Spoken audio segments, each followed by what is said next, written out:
Primeiro ciclo de estudos jurídicos, Jornal Estado de Direito e Centro Acadêmico, 22 de agosto. Hoje a noite é de encerramento e de muitas reflexões, de instigação.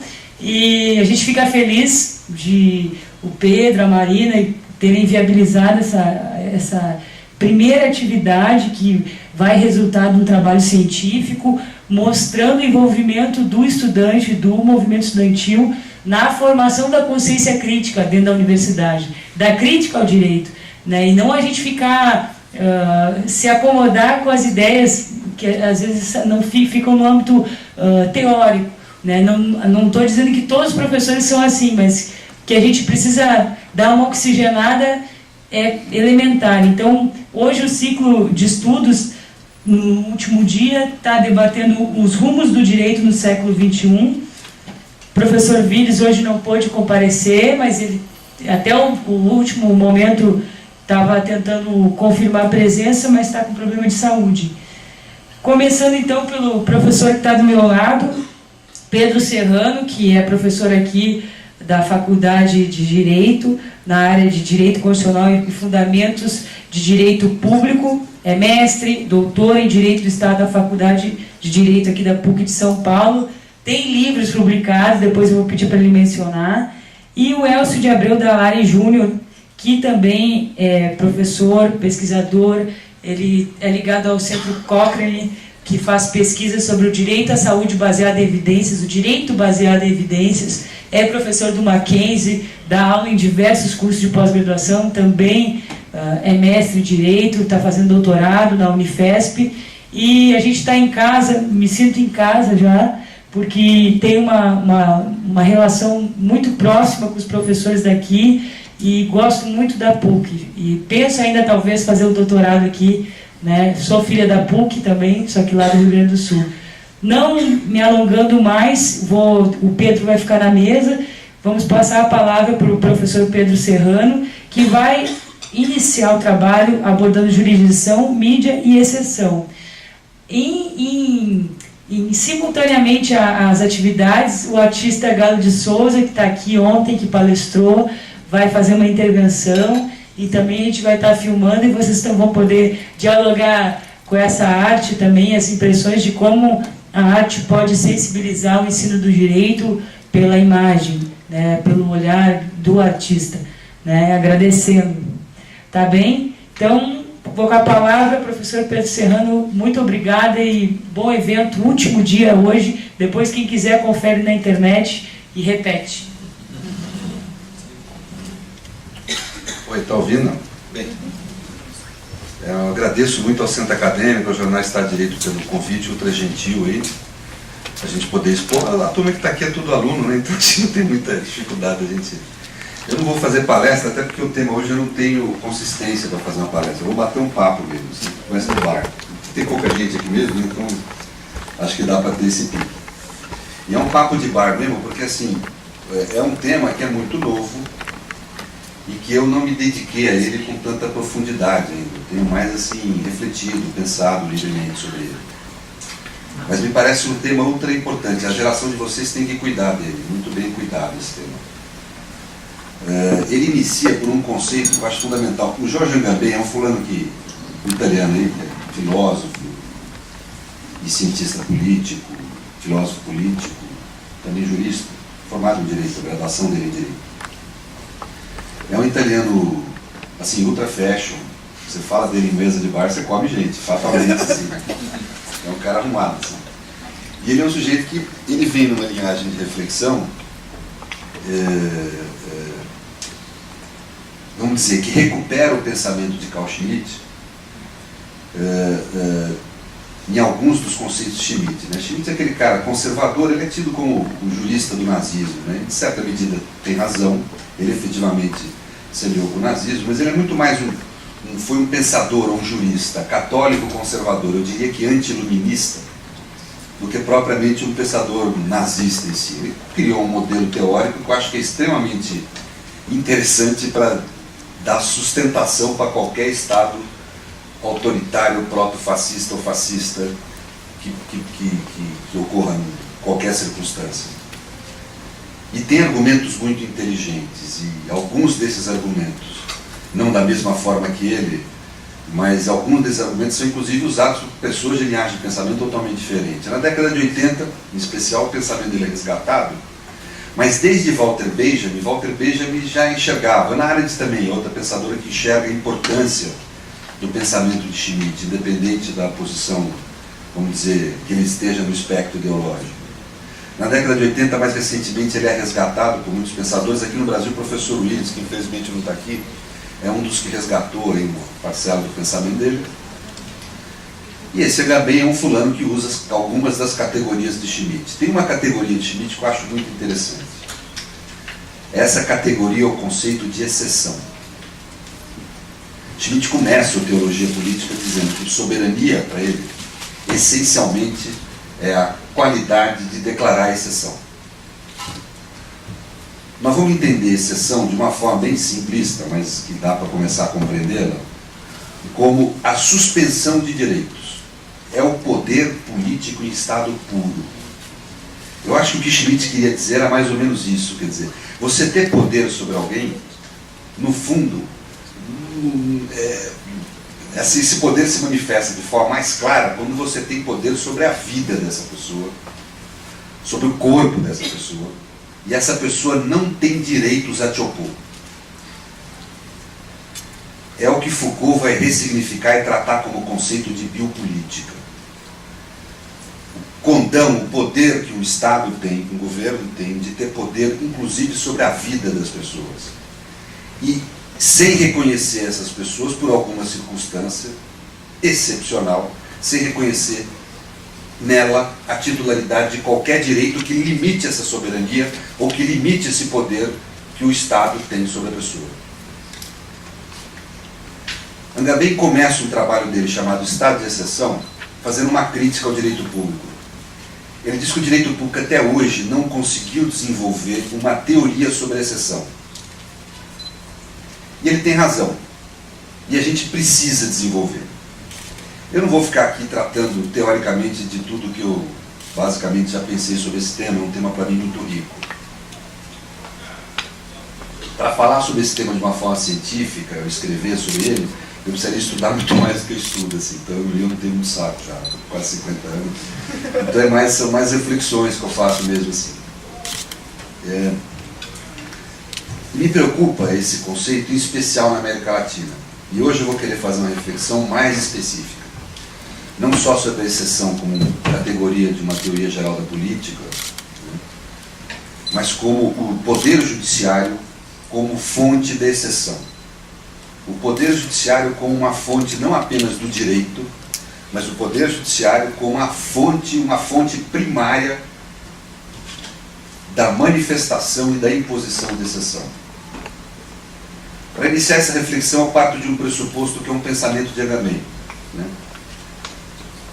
Que é de que ele identificou corretamente, na minha opinião, que nas democracias contemporâneas, ocidentais, as democracias europeias, democracia americana, nós aqui, em todas essas democracias, de uma forma maior ou menor, com maior ou menor grau, você tem traços de Estado absolutista, de Estado de exceção, operando dentro, na rotina dessas democracias. Vamos dar aqui uns exemplos mais radicais. Guantánamo nos Estados Unidos, por exemplo. Os Estados Unidos é um regime democrático, não fala, democracia americana. Mas está lá Guantánamo se manifestando como um traço de exceção, ou seja, de suspensão de direitos. Em Guantánamo você tem possibilidade de torturar, de tratar as pessoas sem os mínimos direitos que qualquer aprisionado dentro do território americano tem. Então, é uma pura manifestação de exceção. Os abrigos de Calais na França, para estrangeiros. Aqui no Brasil, o tal do BOP, né, que é o negócio do Capitão Nascimento. Né, quer dizer, eu lembro do filme, eu fico impressionado. Assim, eu gostei muito do filme, do primeiro. No segundo, achei meio bunda mole, meio assim, querendo agradar todo mundo. O primeiro é legal, porque ele mostra como é mesmo, né? Você vê o fulano lá, ele para pegar o traficante, põe um saco na cabeça de todo mundo, faz vomitar sangue, aquelas coisas assim, né? E é como rola mesmo, né? Quer dizer, então é agredindo a comunidade para tentar pegar o cara que eles acham que é o depositário da violência. Se comete uma baita violência para se pegar o tal do traficante. Então, isso é uma manifestação pura de exceção. É o Estado se manifestando como manifestação política, como violência, com poder sobre a vida e sobre a integridade das pessoas, de uma forma bruta, pura, soberania pura, só reconhecendo essas pessoas como titulares de obrigação, nunca de direitos. Então é manifestação pura de exceção. Então a exceção, para mim, ela tem algumas características. Eu não vou saber dizer todas aqui, porque eu não estudei o assunto a fundo. Mas assim, algumas características eu sinto que estão presentes. Primeiro, a exceção é sempre uma manifestação de um poder puramente político. Ele não passa por intermediações de linguagem deontica, ou seja, ele não é um poder juridicizado. Segundo, como poder político, ele é sempre intrinsecamente absoluto, ele não aceita regulação e ele não se autolimita. E tem mais, ele não se autorreproduz. A exceção ela ocorre em um determinado momento histórico geográfico e ali se encerra, porque senão ela deixa de ser exceção. Ela passa a ser norma, a ser regra.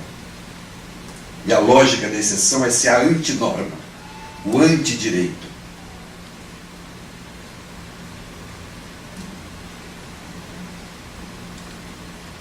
O que eu tenho observado aqui na América Latina é a jurisdição como uma fonte contemporânea, atual, de produção de exceção.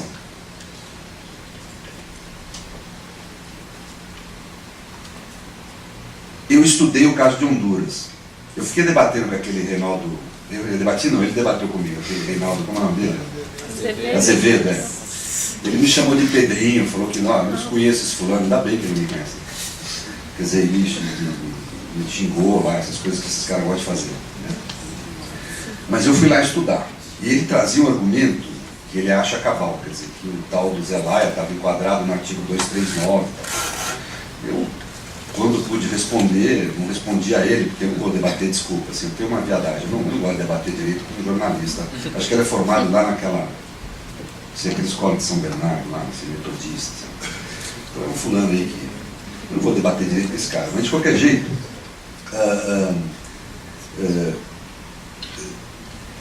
ele alegava lá que para ele era um grande argumento jurídico, um artigo da Constituição hondurenha. Obviamente ele não foi. E pior, o professor Damudalari apoiou esse argumento dele. O professor Damudalari, pelo menos, é honesto. Ele fala, lendo as notícias de jornal, eu acho isso. Se o professor Damudalari tivesse de ver os documentos do caso, iria ter chegado certamente a outra conclusão. Eu fui fazer isso. Eu tive vamos dizer, o esforço de ter entrado em contato com um colega lá de Honduras que me mandou a documentação, pareceres. Eu vi, por exemplo, que o presidente Zelaya não foi acusado desse artigo. Então, como norma penal, ele não é um dado juridicamente relevante. Ele foi acusado de outras coisas, e foi apeado do cargo por outras razões alegadas. Agora, o principal problema foi decretado o impedimento dele pelo Poder Legislativo sem qualquer direito de defesa.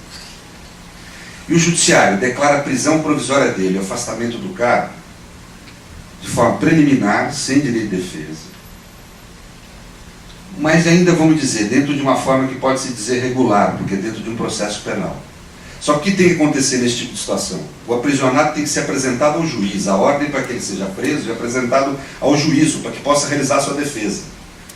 De forma totalmente contrária ao artigo específico da Constituição hondurenha, o presidente Zelaya foi capturado pelas Forças Armadas, que não era autoridade competente para realizar aquela ordem, segundo a legislação hondurenha, e foi expulso do país.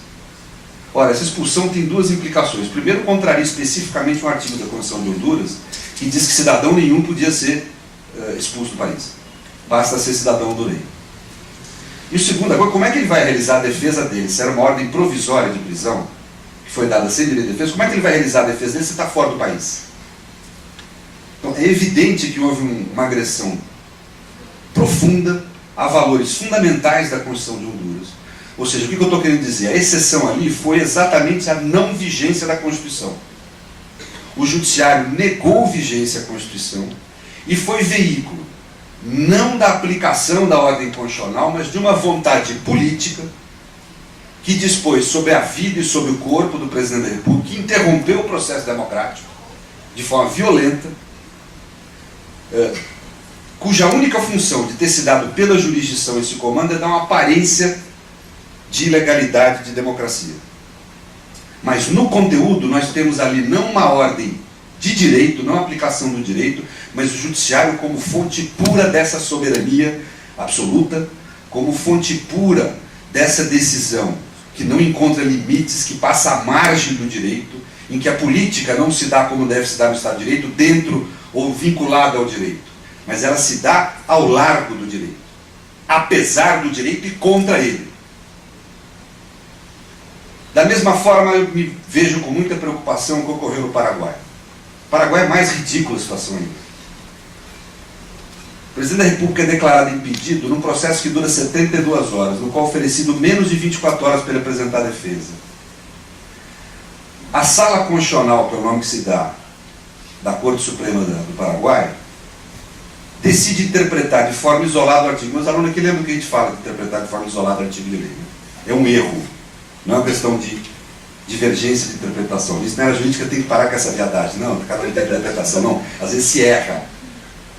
Porque a gente não fica aí escolhendo o significado que as coisas têm. A gente nasce sabendo o significado das coisas. Então, o significado mínimo que as coisas têm. Então, tem erro, sim. Interpretar um dispositivo de forma isolada da Constituição, sem ver o contexto constitucional, é erro de interpretação. E nesta mesma Constituição, no seu artigo 17, ela previa que qualquer processo que implique sanção, inclusive não só o penal, dá direito à ampla defesa. Eu fui pesquisar na legislação paraguaia, por curiosidade, quanto é que é o prazo de defesa de uma pessoa que ultrapassa farol vermelho. É 10 dias para produzir prazo em audiência e 5 dias para recorrer. No Paraguai tem mais direito de defesa um sujeito que ultrapassa o farol vermelho do que o presidente da República na defesa do seu mandato. Dizer que isso é aplicação do direito é uma falta de senso. Isso foi pura manifestação de exceção, de poder absoluto, de biopolítica, de um poder antijurídico pelo próprio judiciário, que é o órgão que teria a maior incumbência de proteger a Constituição. E me preocupa muito o que ocorre no Brasil. No Brasil o processo é mais complexo.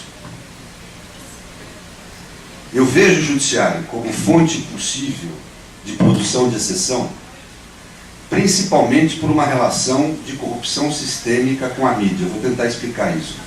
Tem um fulano, aquele Luma, né, que todo mundo gosta dele, é outro cara que você come gente, você fala no bar que conhece, quer saber dele. Mas ele tem uma moderada, eu não vou usar exatamente o modelo da teoria dos sistemas de Luma, vou usar como inspiração, vamos dizer assim, para tentar demonstrar como eu vejo a coisa. Nós estamos numa sociedade democrática e ultra complexa. Numa sociedade cuja complexidade exige a convivência de morais diferentes, de sistemas de pensamento diferentes. Eu chego a dizer em sala de aula atualmente que eu acho que não é nenhuma questão de aceitar a diferença. Eu acho que essa discussão de aceitar a diferença é coisa da década de 70.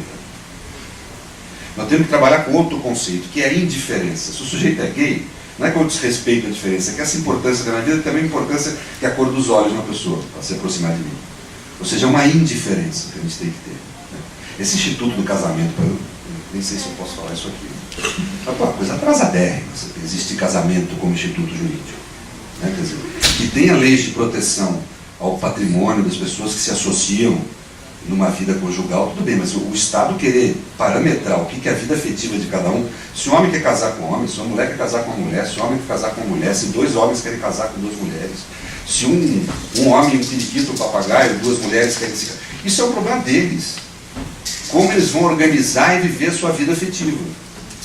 O Estado não pode querer interferir nesse ambiente de manifestação da singularidade. O coletivo não pode excluir e eliminar a singularidade. Então nós estamos, na sociedade complexa, você tem que permitir modelos de pensar essa sociedade que possibilite a convivência desses diferentes ao ponto de existir indiferença. Eu acho que o Luma é um cara legal para analisar o ambiente social como um cara que pensou um modelo de teoria dos sistemas em que possibilita a convivência desses diferentes. Então, primeiro, ele vê a sociedade como um grande sistema de comunicação. E é isso mesmo. O ser humano é um ser comunicante. Nós somos narração e produzimos narração o tempo inteiro. Né? A gente não existe como humanidade se não se comunicar consigo mesmo. A gente pensa quem está falando conosco mesmo. Né? Então nós somos comunicação. E dentro desse grande sistema de comunicação que é a sociedade, eu não me imagino subsistemas. Aí o direito, a economia, a mídia, são subsistemas sociais. E esses sistemas sociais têm que se relacionar de uma forma própria a uma sociedade democrática. Fundamentalmente é uma forma racional. Ele usa um conceito de Wolfgang West que chama racionalidade transversal.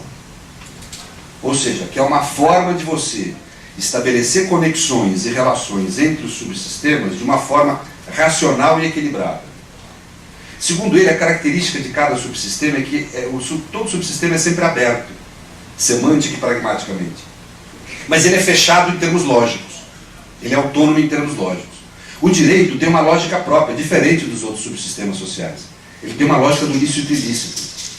A mídia tem uma lógica própria, da notícia e não notícia. A economia do ganho não ganho.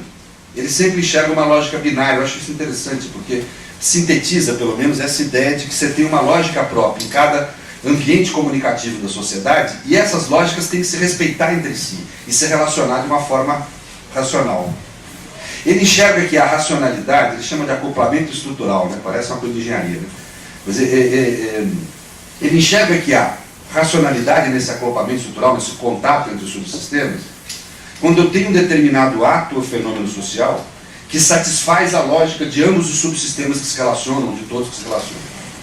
Então, por exemplo, um plano econômico, ele é uma manifestação jurídica, porque ele é uma lei.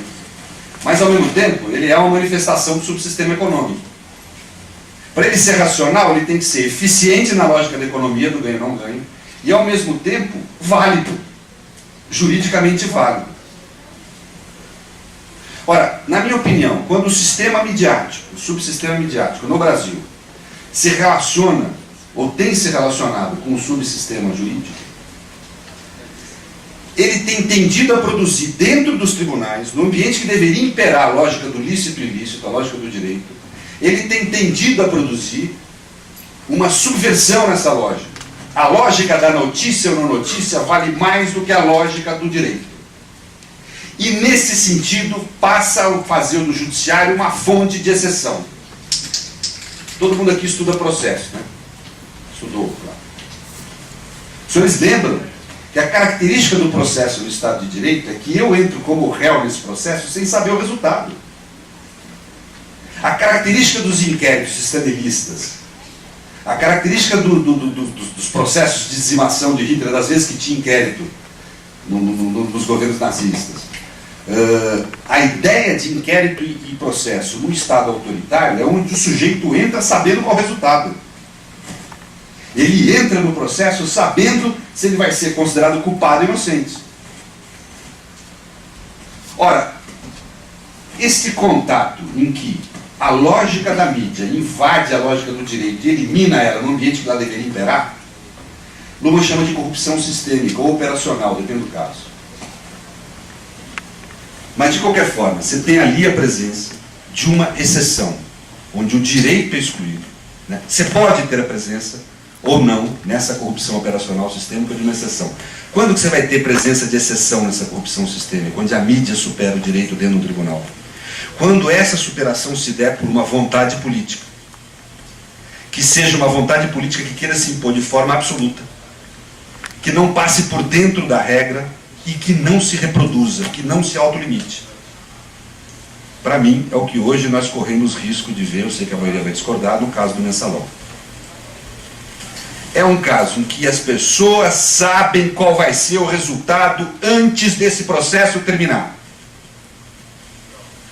É um caso que está às abertas e publicamente se realizando fora do direito e contra ele. Porque eu não posso admitir a existência na mais alta corte do país de um processo em que eu sei o resultado hoje. Um processo que é parametrado mais pela televisão e pela mídia do que por qualquer critério próprio da ordem jurídica. É pura exceção.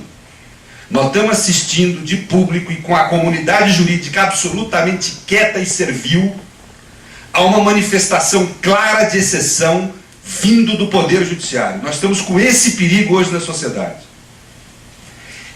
Tem muita gente que fala, pô, mas é legal. Tem uns amigos meus que falam, pô, é legal no fundo. Porque estão produzindo exceção, mas é para crime de rico. Então é legal, corrupção é crime de rico. Não é verdade.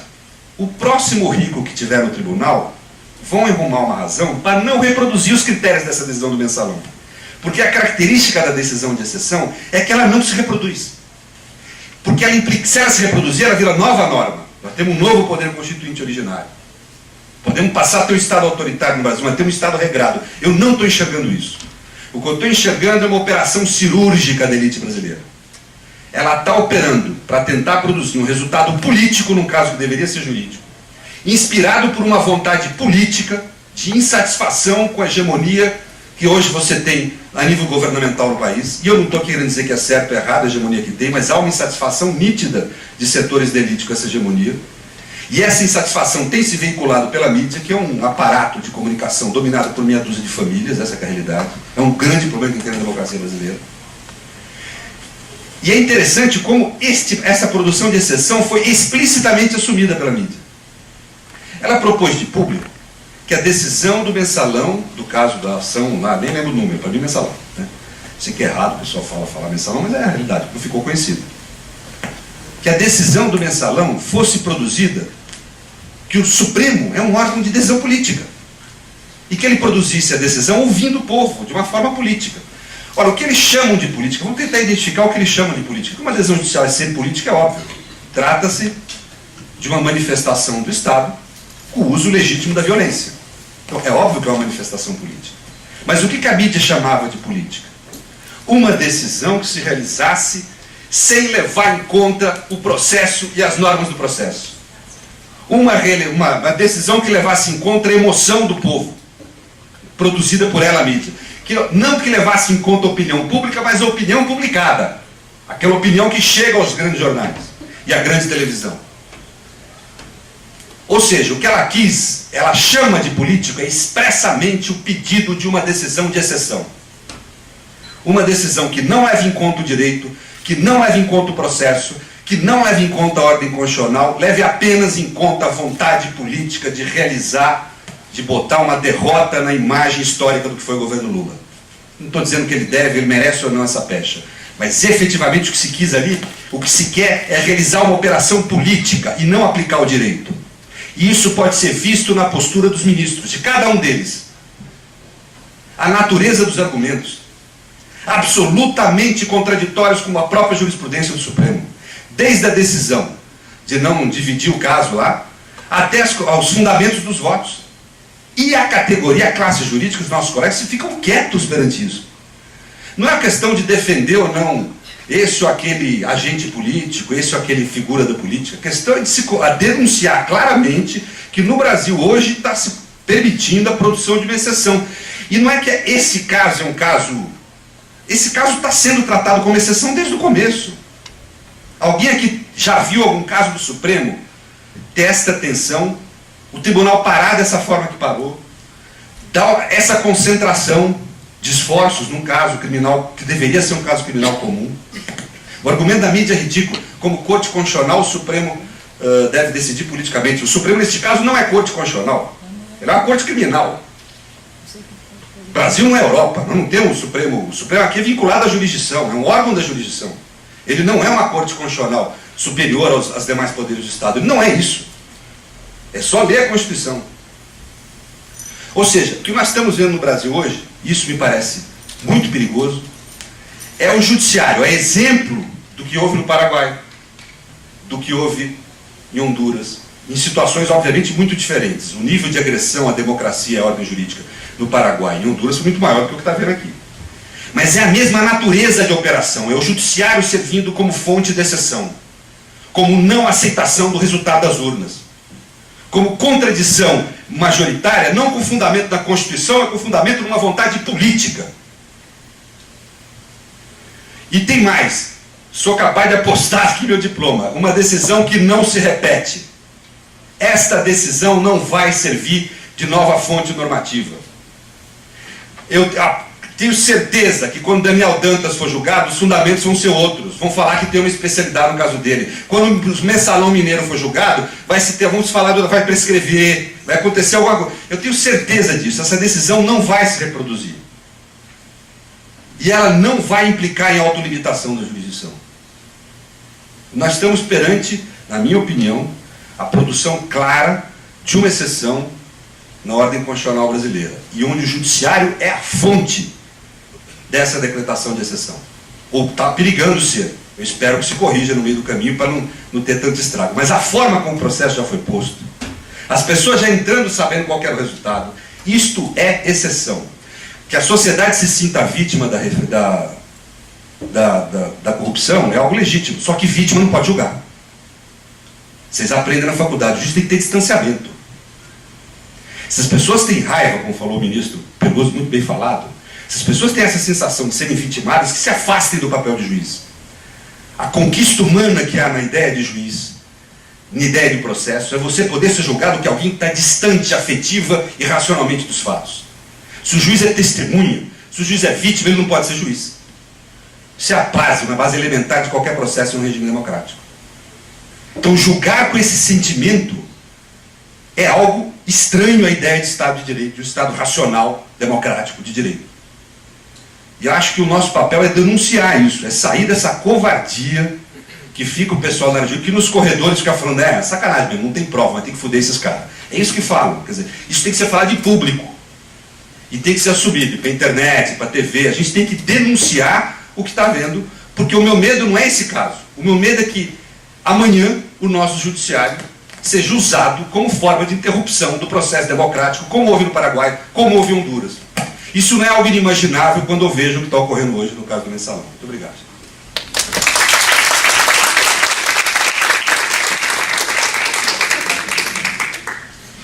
Bom, agora o professor Elcio Dallari vai falar, e o tema da palestra vai ser Estado e Sociedade, Paradigmas de Articulação Social para a República. Boa noite a todos. Queria fazer um agradecimento inicial à Carmela Gruni pelo convite, especificamente ela comanda inteiramente o jornal Estado de Direito democraticamente, é bom dizer isso. É que ela realmente é muito hábil, tanto o jornal escrito quanto o site dela tem extrema qualidade. Então, todas as vezes que ela faz algum tipo de convite, eu aceito de bate-pronto. E também ao Centro Acadêmico, 22 de agosto. Um prazer vir aqui, eu diria, novamente a PUC. Não é a primeira vez que eu venho falar aqui na PUC. E gosto sempre de destacar isso. Na verdade, eu estou voltando para casa. Não é que eu me sinto em casa, aqui é minha casa. Eu saí desses bancos aqui também. Fui aluno da PUC. Filho da PUC. Me formei há 20 anos atrás. Já sou professor há uns 15 anos. E, obviamente, tenho sempre um carinho especial com relação à minha origem. Então, aqui eu também venho para bater um papo com os membros da mesma casa. Aliás, é sempre a melhor maneira. Eu, pessoalmente, não gosto de uma aula professoral, de maneira arcaica, tradicional. O importante é que haja sempre um aproveitamento de todos, em qualquer aula, exposição, palestra, o evento que for. E gostaria também de iniciar aqui a minha fala parabenizando o professor Pedro Serrano pela maneira brilhante como expôs a sua visão. Eu vou até especialmente me centrar no ponto central aqui da mesa, que é rumos do direito no século XXI. Com toda a essência, eu vou realmente me dedicar mais a isso, sem esquecer o subtítulo, a parte específica que eu havia previamente estabelecido. É que, diante de algumas reflexões mais recentes, me pareceu mais relevante realmente o título principal da mesa. Reitero, rumos do direito no século XXI. O importante é nós percebermos que nós somos profissionais do direito e temos que trabalhar, pensar, inovar como profissionais do direito. A palavra inovar, ela tem muito sentido na área jurídica. Para muitos, de modo geral, inovar, mas inovar como? Copiar de maneira diferente, é isso? Brincar de copiar e colar? Até em alguns lugares aí, alguns estudantes, e não estou falando só de estudantes de graduação, não, falo de pós-graduação, enfim, falam com prazer. No direito nada se cria, tudo se copia. Para se ter uma noção, numa determinada instituição que eu atuo, nos cursos de pós-graduação, a minha média de percepção de plágio, eu disse pós-graduação, era em torno de 70%. Eu tenho um pequeno defeito, eu tenho memória fotográfica. Eu bato o olho no texto, eu falo, eu já li isso em algum lugar. Não leia nada meu, pelo amor de Deus. Bom, então tá bom. Eu tenho mesmo memória fotográfica. E eu bato o olho num texto, eu falo, eu já li isso em algum lugar. Enfim, e por conta disso, a minha capacidade de percepção de plágios é muito grande. No direito nós temos que inovar. Existem várias possibilidades, vários mecanismos. E temos que inovar nestes rumos, neste século, para o direito. O professor Pedro Serrano fez uma apresentação brilhante, exatamente neste sentido, de trazê-los ao debate, de sensibilizá-los. O direito precisa disso. O direito tem que ser trabalhado de maneira inteligente. Nós, professores, não podemos trabalhar com os alunos da maneira seguinte: nós somos os inteligentes e vocês são os burros. Então prestem atenção, decorem tudo o que eu vou estabelecer aqui e ótimo, vocês se tornarão inteligentes. O direito não funciona assim. O dia a dia é diferente. Mas, obviamente, que existem diferenças entre instituições e instituições, entre professores e professores. Nem todos têm esta inteligência do direito, nem todos são efetivamente humanistas. E isso precisa ser desenvolvido com critérios éticos, com responsabilidade. Nesse sentido, é que eu gostaria de chamar a atenção de todos com relação a alguns problemas em relação a esses rumos do direito neste século. Problemas nem sempre percebidos, analisados. Eu, particularmente, com o passar do tempo, fui me dedicando cada vez mais à visão interdisciplinar, que também é muito mítica dentro das academias. Ah, é importante, mas os professores também, em larga escala, não sabem como é que fazem isso. Mas é importante. Enfim, é importante como aí você tem a sua aula lá de sociologia, olha, não é muito importante, mas é interdisciplinaridade. Você vai aprender alguma coisa ou decorar alguma coisa. Ah, filosofia também está lá no programa. Aqui entre nós não é direito, você está falando de direito, economia. Não, economia, é direito. Essa matéria não é importante, senão ela teria nome de direito a alguma coisa. E é uma ignorância, realmente, muito firme no direito. Nós temos que ter interdisciplinaridade. Muitas vezes nós não sabemos como associar a economia, a filosofia, a história, a medicina, e temos que fazer isso. No dia a dia é isto que vai ser pedido, é isto que vai ser solicitado. Vai ser menos a decoreba da teoria, o autor, o outro livro, mas sim a inteligência, a percepção entre eles. A doutrina é importante, a teoria é importante, sim, sem sombra de dúvida, desde que nós saibamos como utilizá-la. Teoria não é importante apenas para passar na prova. Eu decoro, leio o máximo e passo. E falando entre professores, também não é a teoria algo importante apenas para dizer, olha, eu conheço mais teóricos do que você. Este eu conheço, você não conhece. Parece troca de figurinha. Quem conhece mais? É muito comum em mesas de debate, os professores ficarem, às vezes, querendo aparecer mais com citações e mais citações. Eu tenho uma péssima memória para isso, então não me arrisco. Talvez eu cite alguma música, algum compositor brasileiro, é mais fácil.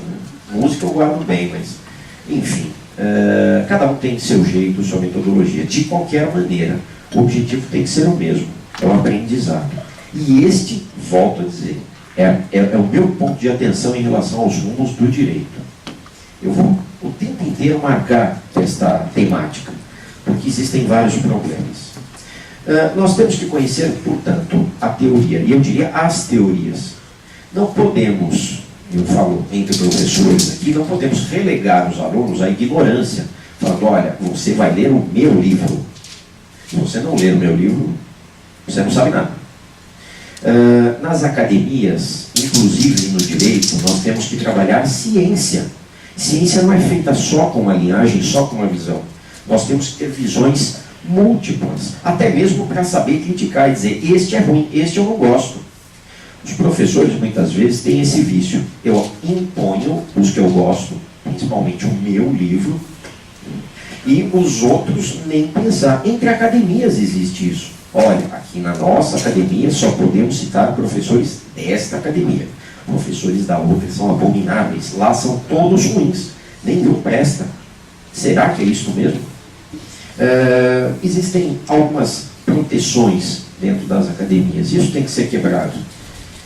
Nós temos que, portanto, conhecer as teorias. Nós, professores, temos que expor as várias teorias e identificá-las de maneira crítica, aceitando também o feedback dos alunos. Eu fico horrorizado quando eu vejo alguns colegas que fazem questão de ler a própria aula. Eu fico horrorizado. Não sei se isso já aconteceu com vocês em algum lugar. Enfim, né? O professor, ele chega, senta, abre o livro, o caderno, a anotação dele e lê, nem olha a cara dos alunos. Deu horário, ele fecha, vai embora. Ele não está nem percebendo se os alunos estão entendendo, não estão entendendo, estão gostando, não estão gostando. E se for para ler, eu leio em casa. Não preciso estar ali, né, assistindo ele ao vivo, fazendo uma leitura. Os professores têm que ter maior inteligência também com relação a isso. E fazer uso de novas metodologias, conhecer pedagogia. Este é um ponto de preocupação sobre estes rumos do direito. Aqui tem nós, né? Será que muitos professores do direito leram pedagogia? Falam, ah não, mas eu não preciso saber pedagogia, eu sou professor de direito, eu tenho que saber direito. Ah, ok, você vai dar aula e não precisa saber pedagogia. Metodologia. Metodologia serve para quê? Eu já sei. É para fazer o trabalho final da faculdade. Só. Isto é metodologia. Será que isto é metodologia científica? Isto é uma academia.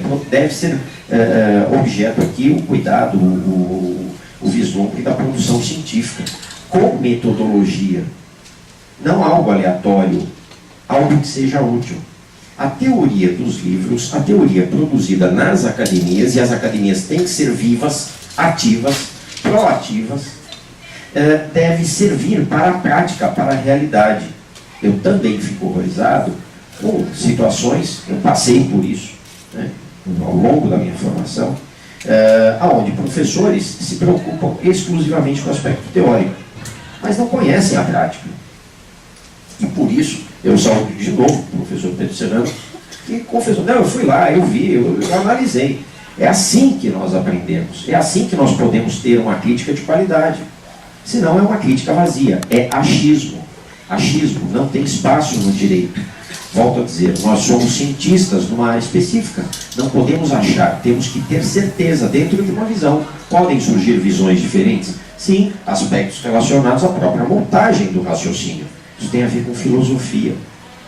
Mas isso não é tão bem identificado nos cursos jurídicos. Aliás, a questão da argumentação, do convencimento, faz parte da filosofia. Também não é uma preocupação tão acentuada nos cursos jurídicos, de maneira geral. De maneira geral. Aliás, os cursos jurídicos, em boa escala, se tornaram pré-cursinhos para a OAB. Faculdade não de direito, é faculdade de advocacia. Quer dizer, é um contrassenso.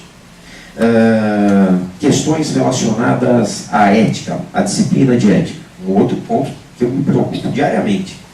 Ética serve para quê? Para passar na OAB. Só isso. Então, os alunos são preparados para a disciplina ética de modo geral. Não estou falando que seja aqui, de modo geral, nos cursos jurídicos no Brasil. O aluno é preparado para passar no exame da OAB. Ou seja, é a ética na advocacia, faculdade de advocacia.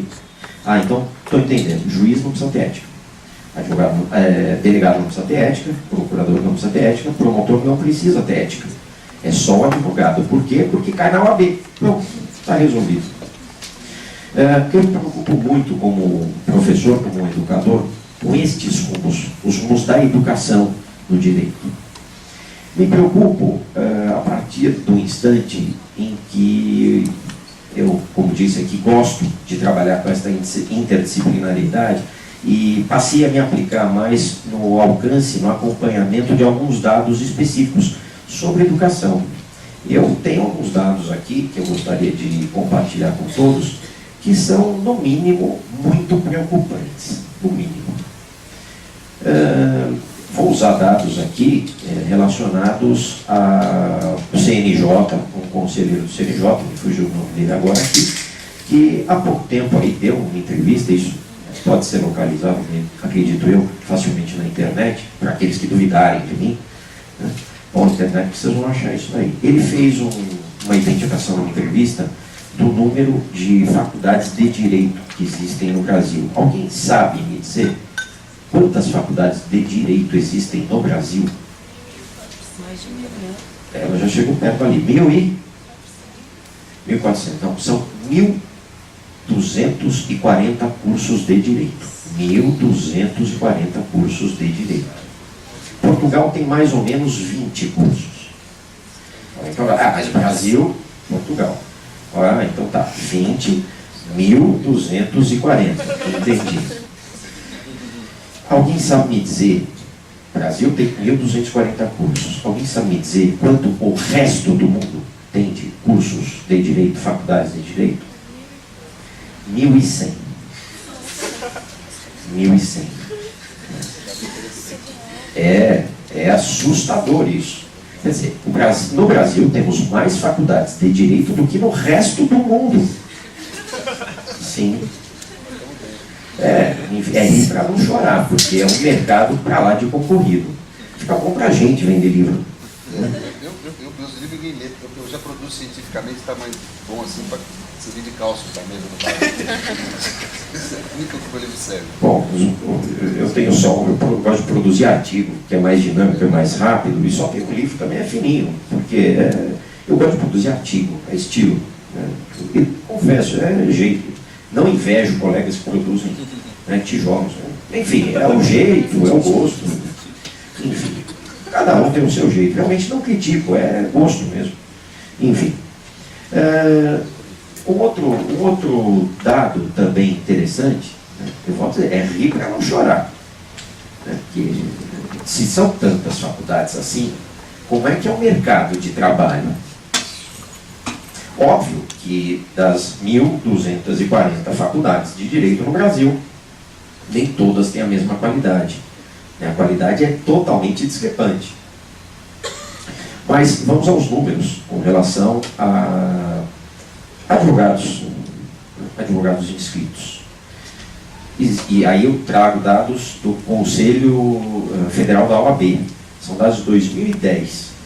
Eles também fizeram uma análise e identificaram que o Brasil está em terceiro lugar no mundo com relação ao número de advogados inscritos, né, nos seus quadros oficiais. Em primeiro lugar, vem os Estados Unidos, medalha de ouro para eles, por enquanto. Os Estados Unidos têm pouco mais de 1 bilhão de advogados inscritos. Bilhão não, deixa eu ver, não, é milhão, desculpe, eu já estou me perdendo, são 8 zeros. Em segundo lugar, medalha de prata, vem a Índia, com pouco menos de 1 milhão. O Brasil, né, dados de 2010, vinha com pouco mais de 700 mil advogados inscritos. E este é o mercado de trabalho. A advocacia. Mas tem mais. Né? Fala, bom, esses são só os inscritos? Sim. E existem dados que apontam que os não inscritos, inclusive aqueles que estão tentando, né, muitos estão tentando se inscrever, porque já passaram pela faculdade, mas estão ainda tentando, né, obter a famosa carteirinha da OAB e não chegaram lá. Né? Dos não inscritos, o número é de 3 milhões. 3 milhões. Já vi que menos gente sorriu agora. E o número de estudantes nas faculdades de direito no Brasil, algo em torno a 4 milhões. Agora ninguém sorriu. Esse é o futuro do direito no Brasil. Preocupante. Não temos nos inúmeros cursos, de modo geral, tanta qualidade, a qualidade é infinitamente abissal. Nós vamos ter um mercado de trabalho extremamente concorrido, com profissionais preparados de maneira extremamente desigual. Temos, obviamente, também instituições públicas e privadas, né, tendo este tipo de formação, faculdades públicas, faculdades privadas. E uma outra reflexão, né, é a questão ligada ao próprio preenchimento das vagas nas faculdades públicas. Será que esse preenchimento atende os critérios de justiça, de democracia, ou justiça é só o nome de uma estátua que alguém deu lá, que eu não sei nem porquê, né? Não, nós temos que fazer efetivamente a justiça acontecer. Temos que refletir todo o modelo educacional. A reflexão deve ser muito profunda. Esses números já chamam a atenção para isso. Nós temos que perceber que o mundo lá fora, da prática, é outro. Muitas vezes nas academias trata-se apenas teoricamente. Você faz um desenho de uma situação jurídica como se fosse perfeita. Fala, tá vendo? É assim que funciona. Aí você vai lá para fora e a prática é outra. E para muitos é assim mesmo. Ah, mas é assim, aqui é teoria mesmo e lá fora é prática. São mundos distantes. Seria uma imbecilidade a gente fazer um curso de 5 anos que não vai servir para nada lá fora. Olha, vamos aprender um inglês aqui, né, nessa escola. E aprende o inglês, aí você vai para um país de língua inglesa e, não, aqui o inglês é outro, é de outro jeito. Então, o que adiantou? Não vai funcionar. Nós, das academias, temos, e não só professores, alunos também, temos que nos preparar para uma atuação realmente prática. Nós temos que ter uma democracia em sala de aula. Falamos muito em democracia. A democracia é importante, vamos de boca cheia. Isso é fundamental, isso não adianta. Mas como você quer fazer uma pergunta para mim? Não, não pode. Como é que você se apega a fazer uma pergunta para mim? Não admito isso. Então o professor muitas vezes ele devolve também ao aluno uma situação constrangedora, impedindo a prática democrática. Fala-se muito, pratica-se pouco. É preciso haver ética, responsabilidade, humanismo, seriedade, critérios. E precisamos melhorar as metodologias. Metodologias relacionadas à prática em sala de aula. Devemos analisar mecanismos reais, pegar situações do dia a dia e estudá-las à exaustão, treinando, praticando, como outras áreas científicas fazem. Nós não. Nós nos vangloriamos, por exemplo, quando fazemos tribunal do júri. O perdão da palavra é teatro jurídico, é só teatro jurídico. A gente finge que está no júri, todo mundo finge o seu papel. Nós não paramos para analisar passo a passo de um júri, como funciona, o que estava certo, o que funcionou, o que não funcionou, se a alegação estava adequada, se faltou uma combinação de algum artigo. Não existe critério na análise em larga escala. É apenas uma simulação. Aí você vai para o dia a dia jurídico, no tribunal do júri, e gozado, ninguém avisou as outras partes como era no simulado, porque não é mais simulado. Aí é o dia a dia prático. Nós temos que aplicar os conhecimentos técnicos, teóricos, científicos na nossa realidade acadêmica. E mais, produzindo com qualidade. Dados do MEC de anos e anos seguidos apontam que uma das áreas científicas que menos produz é a área do direito, em inovação e em criação. Eu conheço alguns casos, o professor também deve conhecer, de plágios, inúmeros plágios. Na nossa área jurídica existem alguns, claro que a gente não vai falar nenhum nome aqui, né, professor Pedro? Mas existem alguns casos famosos, onde alguém viajou para a Itália, achou um livro do século XIX, traduziu e apresentou como uma tese de doutorado, livro de docência.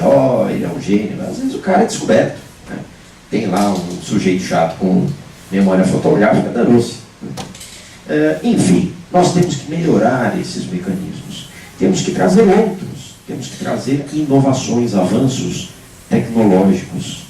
É o nosso dia a dia também. Este é o nosso dia a dia. Temos que usar as tecnologias que são usuais Alguns colegas se incomodam, por exemplo, quando vem aluno com laptop, notebook, tablet, o que for, né? Porque o indivíduo ali está pesquisando algo na internet para me ameaçar. Ele vai achar algum caso, alguma... tá tudo lá, enfim. Mas eu tenho medo, porque ele vai usar alguma coisa, ele vai achar uma decisão, ele vai achar alguma coisa e eu vou ficar uma saia justa. Não quero isso. Proibido, desliga, não pode usar.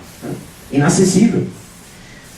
Essa não é a realidade. A realidade é cada vez mais trazer a tecnologia para dentro da sala de aula, onde os alunos vão analisar, pesquisar a realidade o tempo todo.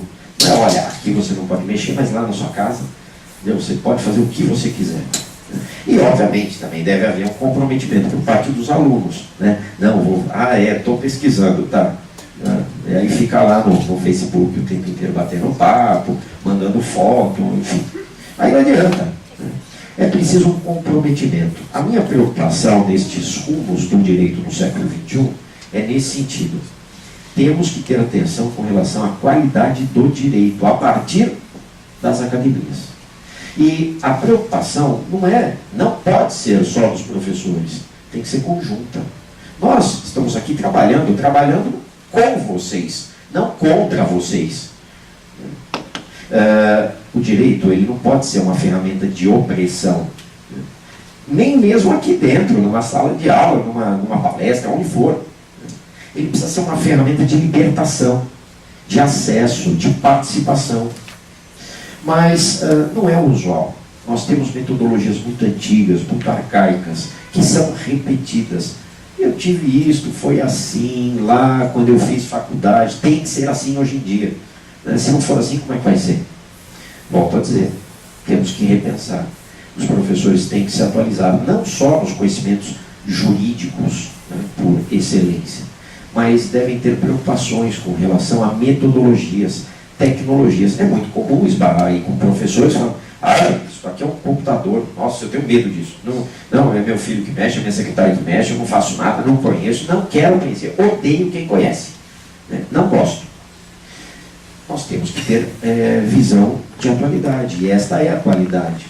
Maior dinamismo, velocidade. Nós, professores, temos que acompanhar isso também, porque é a realidade de muitos dos nossos alunos. Se ficarmos de fora disso, o nosso direito vai estar ultrapassado. Vocês nos atropelam, fácil. Como diz o professor Pedro, está tudo lá. Está no Facebook, está no Dr. Google, está em vários lugares. Vocês nos atropelam.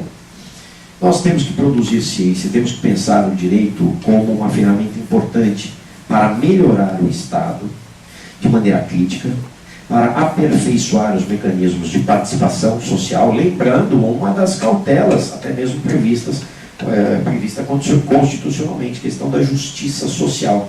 Que para muitos é mito, também é uma palavra assim, justiça social, democracia, é bonito, então eu falo, porque não pode falar contra.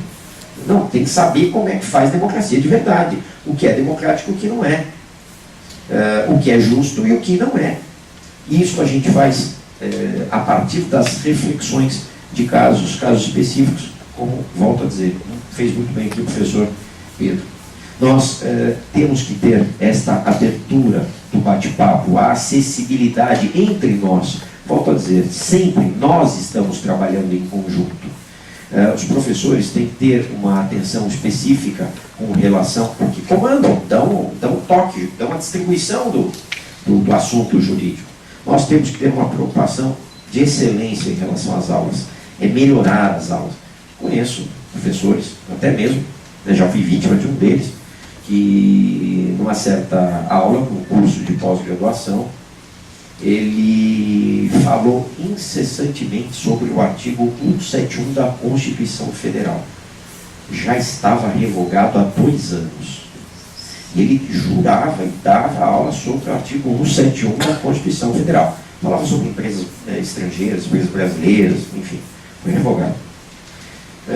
Confesso, né, que naquele momento eu falei, o que eu estou fazendo aqui? Eu peguei meu celular, pus embaixo da mesa, fiz tocar, né? 2 toques, trem. Bom, só um instante. Peguei minhas coisas e fui embora. Ia fazer o que ali? É uma aula que não servia para nada. Né? E ainda Eu fiz uma pergunta, outro colega fez pergunta, no sentido, né, de identificar, olha, mas isso acontecia, acontece. Porque você também não pode virar e constranger um professor renomado, com uma certa idade. Você vai constranger o indivíduo, esse artigo já foi revogado. Acabou a aula. Enfim, também não pode, tem uma certa cerimônia, uma questão de educação mesmo. Fui embora. Uma aula dessas não serve para nada, não tinha nem importância histórica.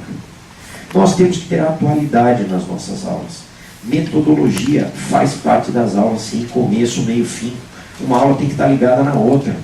A avaliação não é apenas a atribuição de uma nota. Tem histórias aí mitológicas de alguns colegas que, na hora da correção de provas, não sei se o professor Pedro já ouviu isso, mas alguns colegas que, na época de distribuição de notas nas provas, eles vão para a escada da casa deles, jogam um maço de provas, e aí tem o degrau do 10, o degrau do 9, o degrau do 8, o degrau do 7. Tem também alguns professores que não corrigem as próprias provas. Aliás, tem professor que não faz a própria prova. Como é que fica isso? Ele deu as aulas, ele não faz a prova, e também não quer mostrar a prova. Não, você quer ver o quê? Você está duvidando do quê? Sua nota, por quê? Você está duvidando? Você está desconfiando de mim? Acaba coagindo o aluno. Nós temos que ter liberdade nesse processo. Liberdade é outra palavra. Nesse processo educacional. A avaliação não é uma ferramenta de tortura por parte dos professores. A avaliação serve para quê? Para eu pegar a minha prova e dizer o que eu acertei e o que eu errei. O que eu errei, errei por quê? Entendi. Agora que eu entendi, provavelmente não vou errar mais. O professor deve estar atento com isso. E, obviamente, que nesse sentido, rapidamente, nós temos que pensar em mecanismos de avaliação, não apenas numa data específica, não apenas no final de um semestre. Quer dizer, o aluno pode arrastar as aulas, acompanha mais ou menos, aí quando chega na beira da prova, ele vira a noite estudando para compensar, para fazer a prova. Ou seja, é para passar na prova, não é para aprender. O processo de avaliação deve servir para os professores e para os alunos se autoavaliarem, falar o que eu aprendi, o que eu não aprendi, o que está errado, como é que eu conserto. E isso tem que ser constante, não pode ser só num único momento. A tendência é, vamos dizer, a utilização de novas tecnologias. Aulas utilizando ferramentas como esta aqui, um computador, onde o aluno vai atuar de maneira participativa. Existem vários mecanismos, né? Questão da educação à distância, por exemplo, que alguns imaginam, a educação à distância é uma bobagem, porque é o professor que grava uma aula específica e aí aquela aula fica passando. Né? Não é isto. Né? Educação à distância envolve outros mecanismos. Quem tiver depois curiosidade, eu recomendo, né, pesquisar Web 2.0, né? Educação 2.0, são terminologias novas que apontam que novos mecanismos, é avaliação aula a aula, e até mesmo utilizando essa educação à distância. Então, o aluno assistiu a aula e ele tem que fazer uma prova relacionada àquela aula. Tem mecanismos de controle e de acompanhamento, até mesmo para o professor, onde o professor vai poder ver o que a turma entendeu, o que a turma foi bem e o que a turma não aprendeu. Às vezes a falha foi minha, como professor. Neste ponto, eu não fui tão feliz, não consegui dar o desenvolvimento adequado. O processo educacional envolve a todos, professores, alunos. Nós temos que entender que as discussões relacionadas ao direito não podem ficar apenas no aspecto teórico, devem envolver a prática. Prática relacionada até mesmo às metodologias em sala de aula. A partir disso, nós vamos conseguir rumos melhores. Formaremos profissionais melhores. E, obviamente, colocaremos em xeque os cursos de baixa qualidade. Porque aí vai ficar cada vez mais nítido quem é bom, quem não é, o curso que presta e o curso que não presta. Nós estamos, isso falo com total tranquilidade, né, numa das melhores instituições do país, em vários cursos, e inclusive em direito. Tem muita diferença nisso? Tem. Fazendo um paralelo com outros indivíduos que obtêm também o mesmo certificado, né, não da mesma instituição, mas bacharel em direito. Mesmo tipo de certificação. valemos a mesma coisa. Ambos tiram a carteira da OAB, valemos a mesma coisa. Mas, no dia a dia profissional, obviamente que não fazemos a mesma coisa. E muitas vezes vão sair muito mais problemas do que soluções. Direito não serve, não pode servir para trazer mais problemas. Tem que trazer soluções.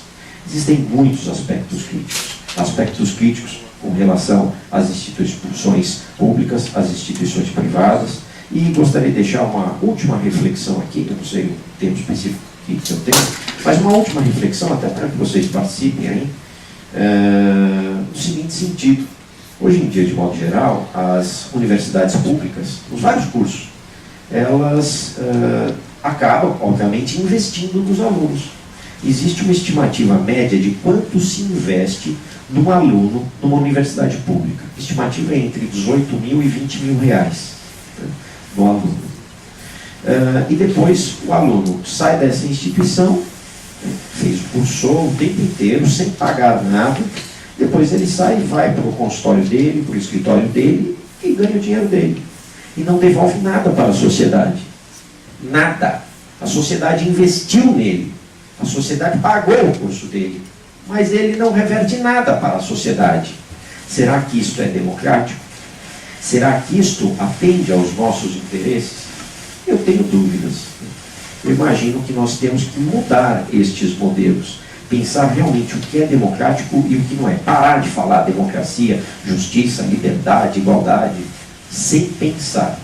Temos que refletir. Existem muitos problemas, muitos. E nós, profissionais do direito, temos o compromisso de resolver inúmeros problemas. Temos também que perder muito da nossa arrogância, né? E a arrogância, ela também tem graus distintos, né? Em alguns setores, em algumas áreas de atuação, a arrogância é maior. Aliás, existe uma ONG fundada, não vou me lembrar o nome dela agora, mas ela tem caráter religioso, né? Mas ela foi formada por juízes e promotores que dão aula para colegas no sentido de combater a arrogância dos mesmos. Olha, você só está trabalhando com isso, é só trabalho. Não é não, eu sou juiz, eu sou autoridade, eu tenho funcional aqui. É só trabalho. Nós temos muito disso. Como outras áreas tem, mas não somos só nós, outras áreas também têm isso. Mas temos que corrigir os nossos defeitos, até mesmo para trabalhar com outras áreas. Temos que estar abertos, pensar o direito de maneira realmente inteligente. Só assim nós vamos ter segurança no futuro um pouco melhor. Dá para acreditar que nossa área de atuação, nossa maneira de servir a sociedade, nós exercemos uma função social, sim. Só assim nós vamos ter segurança de um futuro efetivamente melhor. Muito obrigado a todos, fico à disposição.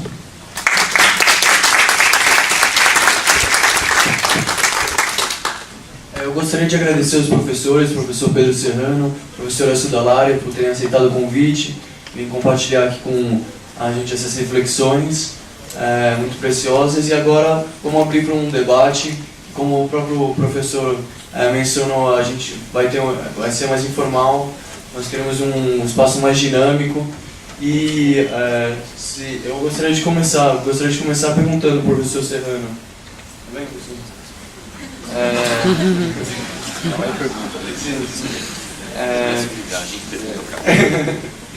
O mundo ocidental, depois da Segunda Guerra Mundial, ela confiou um papel muito grande ao judiciário e às cortes constitucionais, como proteção dos arbítrios, dos mandos do executivo, do legislativo, através de mecanismos como as cláusulas pétreas e a proteção dos direitos fundamentais, o judiciário como guardião da Constituição, mas sobremaneira dos direitos fundamentais.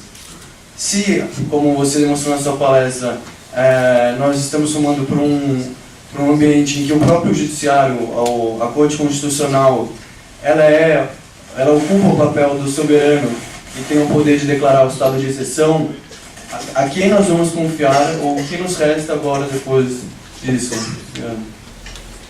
Olha, eu acho assim, a gente primeiro tem que ter uma consciência, existe exceção em meio à rotina democrática. O nosso papel, em especial nosso, da comunidade jurídica, é denunciar. Né? Quer dizer, e acho que tem uma coisa importante da comunidade jurídica fazer no Brasil, que tem um sentido isso, né? A gente fazer a crítica das decisões judiciais. Tem um sentido de não fazer. Né? Vem da nossa tradição positivista. O positivismo não considera, a gente já cansou de falar em sala de aula, o positivismo não considera, está lá no capítulo 8º de Kelsen, mas está também no conceito de discricionalidade judicial de Hart, etc. Então, não considera a aplicação do direito ciência. Quer dizer, a aplicação do direito, pelo menos, não é só ciência. Interpretar o direito com as escolas positivistas não é só fazer ciência. É uma escolha volitiva em que a valoração do juiz, para esses pensadores, não é algo possível de ser racionalizado. Isso exclui o campo de incidência, de aplicação do direito do objeto nosso de conhecimento, pelo menos de conhecimento racional. Então, em razão disso, a gente não tem a tradição da crítica das decisões judiciais. Esta tradição da não crítica peca pelo mesmo pecado que as correntes positivistas. Kelsen e Hart foram muito coerentes, mas foram um pouco atentos ao Estado de Direito, porque transformaram o juiz, nesta concepção, no novo imperador. Porque, na medida que eu falo que ele valora do jeito que ele quer, ele decide do jeito que ele quer, Kelsen chega a falar no capítulo 8º de Teoria Pura, que pode inclusive decidir contra a lei. Quer dizer, ele atribui ao juiz o papel de exceção mesmo no sistema. O papel de fonte de exceção. Então, é da nossa tradição não exercer a crítica das decisões judiciais. Se a gente exercesse, nós contribuiríamos muito para o Estado de Direito. Porque constrange. Você chegar e falar, ó, o ministro Supremo errou aqui, ou ele se equivocou. Denunciar para a história o papel, por exemplo, que eles estão exercendo hoje.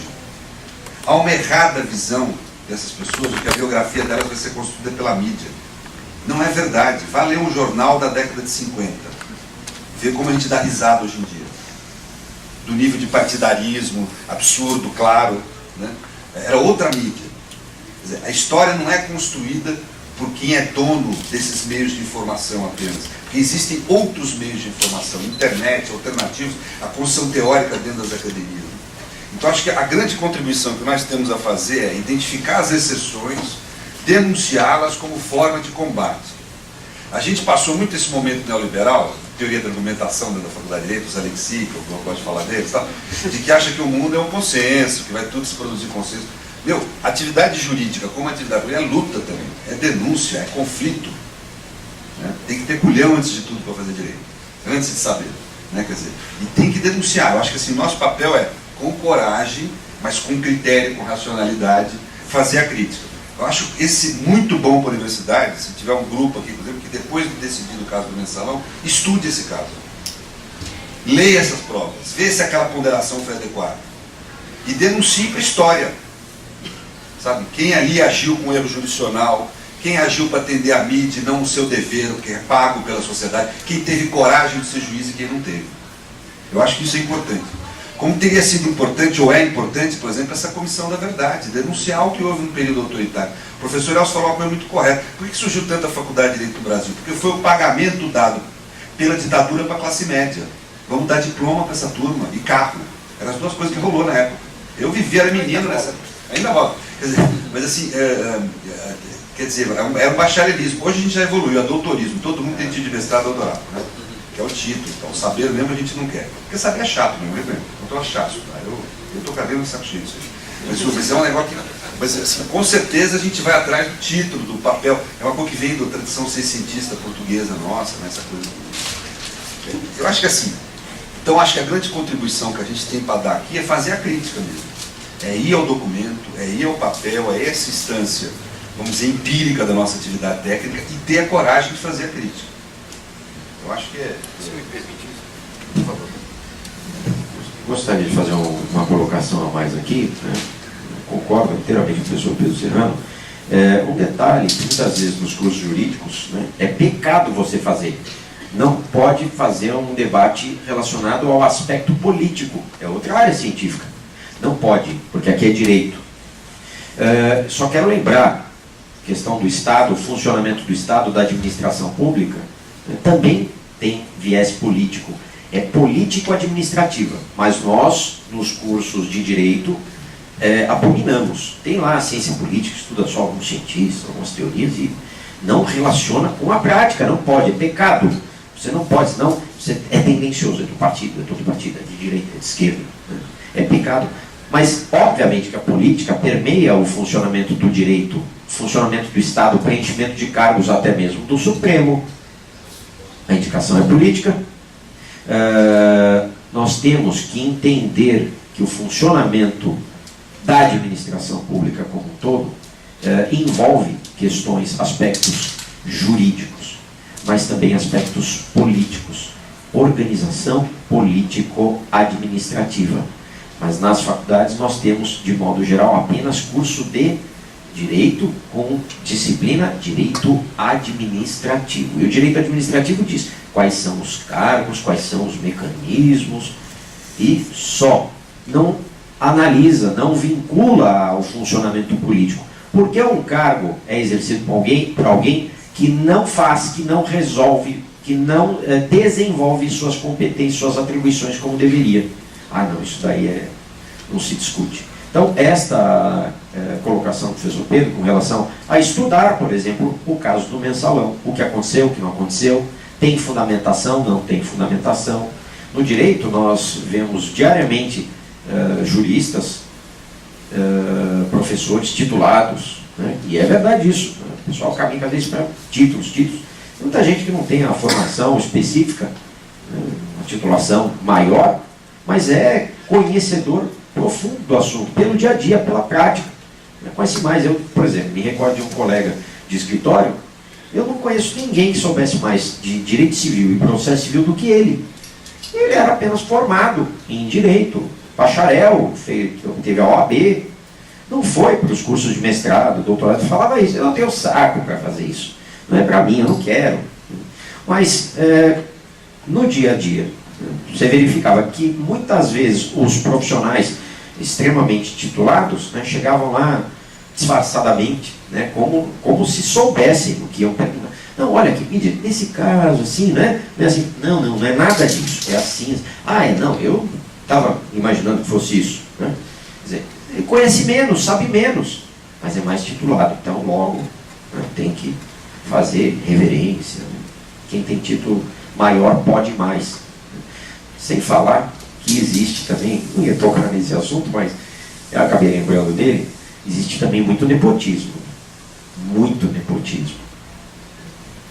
Enfim, acontece muito, né, de ter uma certa reserva de mercado, fulano passa para o filho, isso aqui é pessoa, né, e aí começa. Isso acontece muito, em vários lugares. É triste isso. A pessoa não está ali porque realmente é dedicada, é aplicada, é esforçada, mas porque tem um parentesco. Voltamos para as nossas raízes portuguesas. Boa noite. Sou o James, do segundo ano de Direito. Me senti muito contemplado, assim, que, infelizmente, alguns dos problemas dados em sala de aula são comuns até mesmo aqui na PUC, com alguns professores específicos. A minha pergunta vai mais ao encontro da questão do estado de exceção. Uma perturbação que eu tenho é com relação à atuação da Polícia Militar no Brasil, sobretudo no estado de São Paulo. Recentemente saiu alguns conselhos, podemos dizer assim, do Subcomitê de Prevenção à Tortura a respeito da atuação da Polícia Militar no Brasil, que estranhamente passou 4 meses sob sigilo. E recentemente também a presidenta reconheceu esse problema das torturas, só que também na fala dela ela disse que não podia fazer muita coisa. E fora também uma certa, que eu percebo, uma certa adesão da opinião popular a respeito de algumas medidas descabidas cometidas pela polícia e por aí vai. Tendo em vista que dificilmente há casos de condenação de tortura no judiciário, que parece se esquivar desse tipo de problema, o Ministério Público também. Eu tenho duas perguntas, assim. Como pensar um modelo de polícia não militar que esteja de acordo com os, podemos dizer assim, valores democráticos do nosso país, que não estejam tão alinhados como a polícia na época da ditadura, que infelizmente a atuação ainda parece muito semelhante aos militares. E qual seria o papel do advogado frente a esse problema, quando muitas vezes o judiciário ou o Ministério Público acaba se omitindo? Quando até a própria lei amplia tanto a situação da tortura, que acaba não sendo aplicada onde realmente deveria. Não sei se ficou muito claro.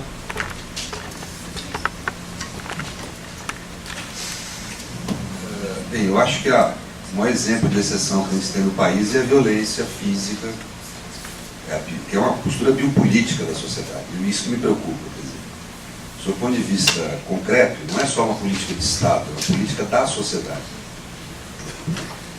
E isso começa na forma como a classe média concebe o que é violência. Acha que violência é o que o marginal faz, o que a polícia faz, localiza no físico. A gente não consegue ver o quanto nós somos fonte de violência. Eu falo nós de classe média eurodescendente aqui paulistana. Quanto nós somos fonte cotidiana de violência. A gente sai para a rua assim, com medo do que a cidade vai ocasionar para nós. Mas a gente não viu o que nós ocasionamos para a cidade.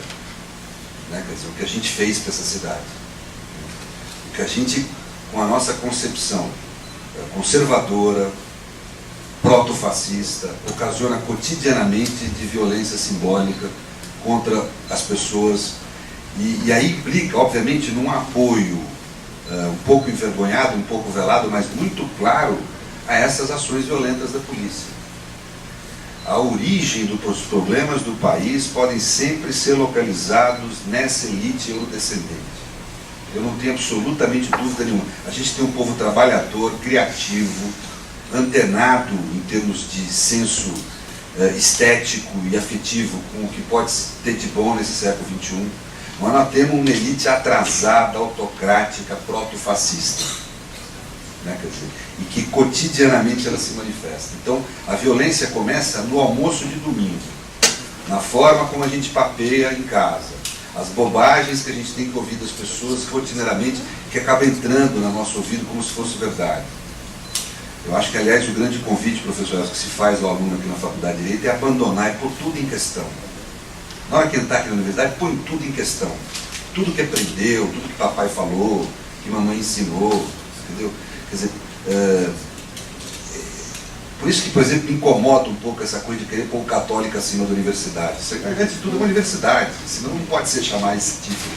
O problema não é tirar o nome pontifício católico daqui, o problema é tirar o título de universidade daqui a pouco. Do jeito que está aí, né? Quer dizer, então temos que pôr em questão. Não há produção de racionalidade sem liberdade. Quer dizer, não há ética sem liberdade. Ética é o exercício consciente da liberdade e da responsabilidade. Quer dizer, a consciência, a liberdade e a responsabilidade. Não há ética sem liberdade. A gente fica muito preocupado com as escolhas morais que vocês jovens ficam fazendo, a gente que é mais velho. Mas como é que vocês vão escolher se vocês não têm liberdade para escolher? Vocês vivem num mundo que, porra, o crachá é para o andar sétimo. Porra, você não pode escolher ir para o sexto. Quer dizer, você é vigiado o tempo inteiro, cara. Quer dizer, tudo é regrado. A nossa elite entende ética como sendo um conjuntinho de regras. Não pode mentir, não pode fuder o seu casamento, não pode. Quer dizer, não pode mentir, depende, dependendo da situação, você deve mentir sim, pô. Tu é gay, o cara que vai te contratar para o emprego é um preconceituoso, um proto-fascista, mente mesmo. Camuflagem é uma estratégia de luta, de guerra. Quer dizer, e essas coisas você tem que lutar contra. Quer dizer, então acho que assim, a origem que mais me preocupa dessa exceção, que é a exceção mais crua, mais violenta, que é contra a maioria da população, que é essa ausência de universalização dos direitos fundamentais, que ele é reconhecido pelo Supremo, muitas vezes ele não ser universalizado, a origem, ela não está no Estado apenas, ela está na sociedade, em quem comanda esse processo social, nessas elites, que são as mesmas que comandam os meios de comunicação, É gozado como todo mundo tem preocupação da independência do Supremo em relação ao Executivo, ninguém tem relação independente do Supremo em relação à mídia. Que não é uma vontade, eles não são descritores da realidade. São veículos que têm donos, que representam a vontade desses donos. Né? Graças a Deus a tecnologia está superando isso. Mas só por causa da tecnologia. Né? Então eu acho que assim, a origem da violência está nesse proto-fascismo. No almoço de domingo da classe média, sabe? Está na relação do papai com o filhinho. Sabe, eu queria ficar cuidando do corpo dele, meu filho vai virar maconheiro, foda-se. Se teu filho virar maconheiro, se você que tem que tratar desse assunto com ele, não tem que pôr o Estado nesse assunto. Sabe, ficar gerando avião na favela, por causa do que tem que proteger o filhinho da droga, as drogas. Né? Quer dizer, como se não fosse possível. Essas mentiras, pô, a gente fala, o crack fode a vida, experimentou uma vez, fudeu. Não é verdade. Pô, tem gente que está fumando crack há 20 anos, tem um cara de terno outro dia fotografado, o cara de terno sai do banco, fuma, pega uma pipinha, vai embora para casa. Então, quando a juventude tem contato com isso, fica parecendo tudo mentira, né, que a gente fala. A gente não aborda a coisa com racionalidade. Né? Aliás, é comum em relação a vocês, nós mais maduros, subjugarmos a capacidade de vocês de julgar e de ter inteligência e racionalidade. Né? Eu acho que quando tem que ser posta, quer dizer, a origem da violência está nessas coisas. Ela está nessa forma que a sociedade, em especial a nossa elite eurodescendente branca, pleiteia a exceção como forma de solução dos problemas públicos. Essa inapetência que a nossa elite tem com o direito, essa antijuridicidade, essa ignorância material da nossa elite. Conversa numa porra de um restaurante aqui dos Jardins, meia hora, você vai ver uma ignorância material.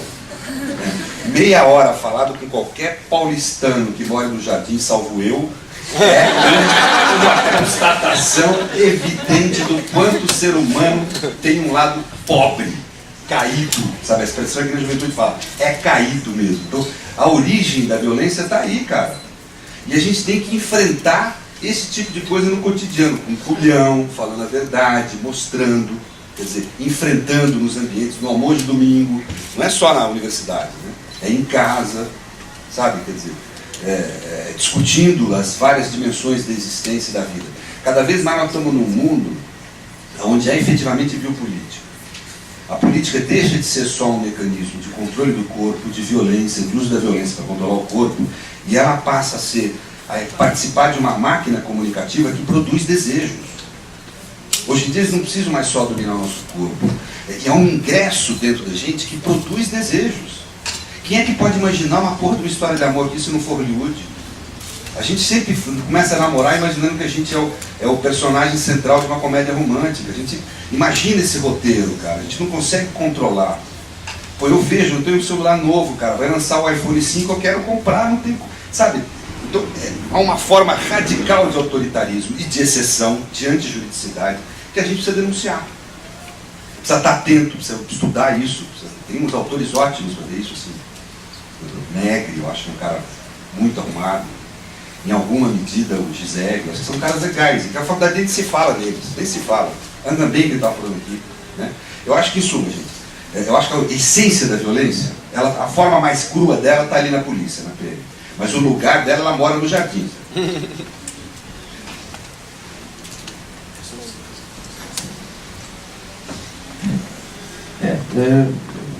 Eu queria fazer breves colocações aqui. Nós realmente temos que colocar em xeque, e essa é a hora mesmo, é a hora da maturidade de vocês, é colocar em xeque tudo o que vocês sabem, conhecem, pensam, e com base qualificada. Nós também não podemos partir para um conhecimento superficial do direito e das questões da vida, do dia a dia. Nós temos que realmente ver com o que nós concordamos e com o que nós não concordamos. Sob pena de fazer o que outros fazem em outras áreas, vira briga de torcida, né? Às vezes, até mesmo nesse processo eleitoral. Aliás, é muito parecido. Né? Vira briga de torcida. Né? Não, porque aquele time não presta, porque o técnico não presta, o jogador não presta, eles nunca prestam. Não, o candidato não presta, aquele partido não presta, ninguém presta nem partido, a ideologia não presta. É briga de torcida. Eu acho, você acha e fica aqui. Não vamos para debates mais concretos. O que fizeram, o que não fizeram, por que estava errado, por que estava certo. Todo mundo quer trabalhar na mesma coisa, nas mesmas áreas. Sim, educação, saúde, segurança, todo mundo vai falar os mesmos temas. O que nós temos que checar também é uma análise do campo político-administrativo. Ok, todo mundo fala que vai fazer o melhor possível para a saúde, mas como é que vai fazer? Qual é a diferença entre os candidatos? Por onde um vai começar? Por onde o outro vai começar? Qual vai ser o desdobramento disso? Quais serão os efeitos? Por que um vai fazer melhor do que o outro? Nós não fazemos isso. Nós debatemos de maneira muito irresponsável vários temas. Não pode ser assim. Nós temos que, como seres humanos, e esta é a busca do humanismo com qualidade, nós temos que colocar em xeque o que nós sabemos, conhecemos do humanismo e melhorá-lo. Nós temos que pensar o nosso momento, a nossa realidade. Não que o passado sempre esteve errado, era um absurdo, né? Naquela época era um raciocínio, era a lógica. Mas será que agora é a mesma lógica? E será que daqui a 20 anos mais a gente não vai rir um monte das coisas que estamos fazendo hoje em dia? Com toda certeza. Então temos que ter essa abertura. Senta aqui, é lá. Temos aqui a visita inesperada do professor Williams. Esperadíssima, na verdade. E o professor... O senhor pode iniciar a palestra? Posso, não é palestra. Gastei metade da energia para encontrar a sala. Foram dois, então. É assim? É normal, isso aí faz parte. Vou só ver aqui ó, o nível. Então, só pra gente ter ideia, né? Ó, mas eu já me sinto milhão de estar aqui. A pouco me faz bem. Mas, vamos ver quanto. No dia que inventarem um para medir álcool, eu tô fodido. Ele tá vendo? Coral. Eu tô bem com o chazinho aqui.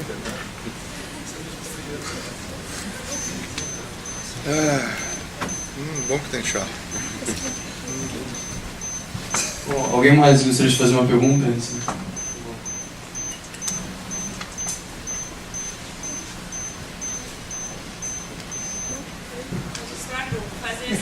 Pode levantar a pergunta. Oi? Se quiser vir aqui na frente perguntar. Vai na frente. Dá pra falar? Dá. Então, eu queria falar sobre o papel da mídia na democracia. Se de fato isso... Alô? Se de fato a mídia brasileira, se ela realmente se existe um monopólio, se ela tem eficácia. Porque eu estava vendo uma tese hoje de um estudante do Nordeste, que ele fala sobre a propriedade por políticos de radiodifusão no Nordeste e do quanto isso influencia a eleição de um político. E aí tem um conselho que aprova o outorga de radiodifusão, então é uma concessão, e esse conselho ele é composto por políticos que aprovam a concessão, aprovam o outorga da concessão que eles mesmos vão usar para poder se é um meio de autopromoção, né, quando ele quiser ser eleito. Então, eu queria perguntar a opinião de vocês com relação a isso, e se a mídia tem realmente um papel, se o papel da mídia na democracia, se ele é como a gente imagina.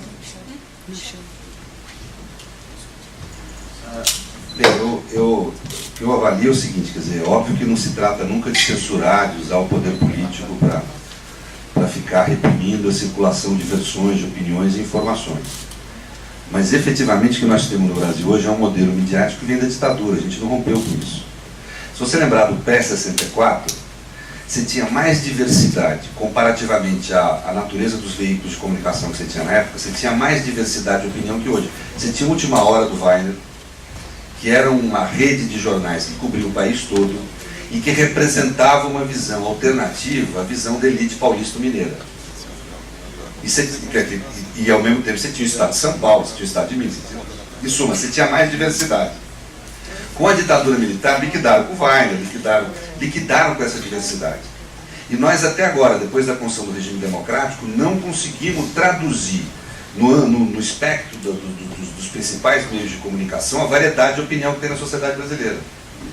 Então acho que é uma questão uma das grandes questões que nós temos na nossa democracia é isso, uma mídia não pluralista. Agora, óbvio que você não vai alcançar essa pluralidade censurando, mas o Fernando Henrique mesmo falou, estimulando, dando financiamento para novos jornais, quer dizer, aqui entre nós, a esquerda se mobilizando um pouco para produzir um diário a nível nacional que represente seu ponto de vista, em vez de ficar brigando e fumando na universidade, quer dizer, em suma, quer dizer, eu acho que é você tentando diversificar, produzir mais diversidade. Isso é um problema grave da nossa democracia. Eu acho, francamente, nós temos uma tradição positivista que assenta a jurisdição como fonte de exceção.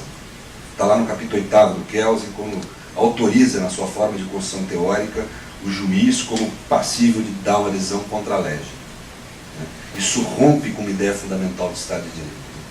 E acho que a forma como mídia interfere na racionalidade própria do direito dentro do tribunal é perigosa, porque às vezes, como para mim pode ocorrer nesse caso do Mensalão, ela age não apenas com base na sua própria lógica do notícia, não notícia, do venda ou não venda de informação. Ela passa a operar como fonte de vontade política. E vontade política bruta, quer dizer, sem mediação com o direito, biopolítica mesmo, de querer dominar a vida. E acho que às vezes isso interfere mesmo na jurisdição. A gente vive situações de processos que a gente entra no caso sabendo o que vai ser julgado. Veja o caso daquelas meninas, aqueles pais que mataram a menina, que nem sei se mataram, da casal Nardoni. A gente sabia qual o resultado antes de ter. Isso é típico de Estado autoritário, de Estado fascista, de Estado stalinista. Às vezes o cara entrava lá para ser julgado pelos amigos do Estado, ele sabia o que ia rolar, sabia que o cara estava morto, né? Quer dizer, antes do julgamento. Então, esse tipo de relação só tem um jeito de limpar. Não é através da força física do Estado, é através da denúncia, da radicalidade, da coragem de denúncia. Quer dizer, exceção você só controla denunciando, forçando, na luta política. Temos que acabar com essa fase da teoria da argumentação. A lei que é bonitinho, mas é bonitinho só. Entendeu? Essa história de que nós vamos produzir consensos, dialogando, não é real. Política e vida social, vida entre seres humanos, nós não temos predador natural, ser humano. Nós somos predador da gente mesmo. Essa é uma característica da humanidade. Então a gente tem que controlar as nossas predações. Se nós mesmos não controlarmos, nós vamos se predar. Rapidamente aqui, essa situação não ocorre só no Nordeste, no Brasil inteiro. No Nordeste o índice é maior, então ok, mas é no Brasil inteiro. É difícil realmente ter essa liberdade, né? Mas também tem um outro aspecto que nós muitas vezes ignoramos, é o aspecto econômico. É mais barato você vender notícia enlatada do que você produzir notícia. Por isso que os editoriais de qualidade foram se perdendo, são poucos. Vocês vão para casa daqui a pouco e vão... Eu faço isso comumente, né? Eu sou meio viciado por notícia, mas também só consigo ver à noite. Aí eu chego em casa, ligo a TV, fico esperando a sequência de telejornais. Aí você assiste o Jornal da Globo, aí daqui a pouco começa o Jornal da Bandeirantes, no final, Jornal do SBT. Vê a diferença das notícias. São as mesmas, né? O enfoque que mudou um pouquinho, um comentário outro, uma notícia ou outra, é o enlatado. Rádio. Eu ainda gosto de ouvir noticiário também em rádio, estou no carro, ligo, ouço. Você muda de uma para outra, é a mesma. Às vezes, no mesmo dia, sei lá, foco na Bandeirantes, no mesmo dia, a mesma notícia foi veiculada inúmeras vezes. Economicamente é interessante. Você não mantém uma atualidade muito grande, porque custa caro, eu tenho que ter mais gente. Então, enlata tudo, restringe tudo. E, obviamente, também não podemos esquecer que alguns veículos de comunicação, quando não são já de alguém que tem interesse em manter aquele veículo, né? Muitas vezes o veículo está à disposição para quem quiser. Olha, não é do político, mas se quiser comprar aqui o espaço, a edição, estamos aí. Acaba, obviamente, afetando o aspecto da liberdade da produção da notícia. É sério isso. Afeta a democracia, isso vai contra a democracia. Para nós, de modo geral, só para finalizar, a democracia é ter direito à notícia. Com que qualidade? Com que segurança? E agora o professor Willis vai dar curso aqui ao ciclo de palestras e vai nos brindar com a sua fala. Alô? Tá bom, né? Então, quero agradecer, não é, a paciência. Esperar, né? minha fala. Eu próprio acho que fiquei ansioso e aumentou minha pressão. Eu estava bem o dia todo, por isso que eu resolvi vir para o próximo vídeo para cá, sobre o mundo, está bem alto. Já ultrapassei, já tenho sobrevivido entre esses números e creio que não vai ser agora. Alô? Não foi possível fazer a teatraula aqui. Eu fiz em Maringá, antes de vir para cá.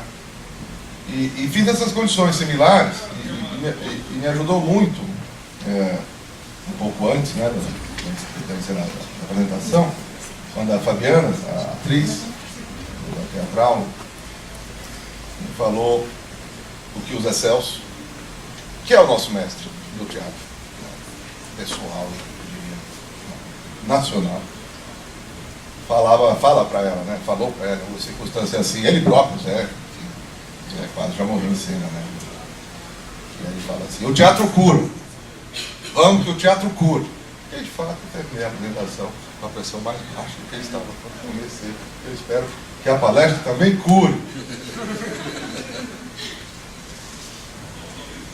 Além do que eu me sinto muito bem, né?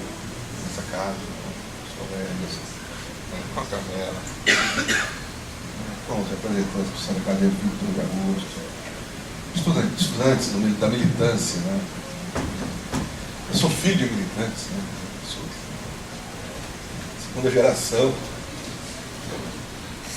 E claro, também tive a minha militância na medida do possível. Em circunstâncias bem diferentes aí de vocês.